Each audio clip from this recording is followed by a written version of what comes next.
Well, chiropractic has many different techniques. There's actually over hundreds of different techniques that we utilize or can utilize to adjust the spine and to adjust the nervous system, to influence the nervous system.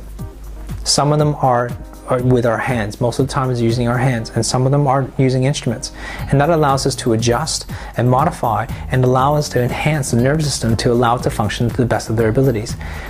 The job of a chiropractor is to allow the nervous system to be at 100% so that the body can function at 100%. So what we do with our hands is to basically readjust or influence that nervous system in a way to work, to make sure it works the way it's supposed to be designed.